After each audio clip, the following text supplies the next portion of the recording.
The New Hampshire primary is now over, and the Republican winner was Donald Trump. I know, anticlimactic, but about what we were all expecting, though Haley did manage to get 43% of the vote, as Trump only pulled in 54%, winning 12 delegates to Haley's 9, with a margin of 30,000 votes. Haley managed to pull quite a few towns, though Trump seemed to win the towns he won by larger margins than the ones Haley did, putting his victory never truly in question. Similar to Iowa as well, the exit polls were interesting, with 86% of Trump voters thinking he could be president even if convicted, and surprisingly, it was 49-49 on if they believe the 2020 election was stolen, so only half delusional. Pretty bad, but not as bad or as crazy as the Iowa voters, which was like 70% or something. Now, Haley, of course, followed this performance up the same way she did her abysmal performance in Iowa, with another speech acting as if she won, where she also noted that she vowed to stay in the race for a few more months, with her home state of South Carolina being next.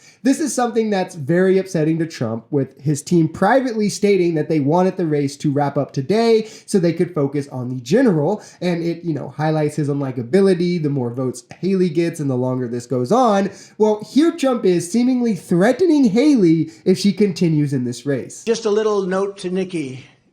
She's not going to win. She's not going to win. But if she did, she would be under investigation by those people in 15 minutes. And I could tell you 5 reasons why already. Not big reasons. A little stuff that she doesn't want to talk about. But she will be under investigation within minutes. Now, if you're someone who wants to be president, and you're privy to information that is investigatable about someone, wouldn't the right thing to do be to report it regardless, not dangle it over their head so they drop out? And isn't this also kind of sick and evil that he would resort to this because Nikki Haley won't bend to his will? Even though he almost certainly has the nomination locked up regardless, Haley won't fall in line and do as he wishes, and that just infuriates him.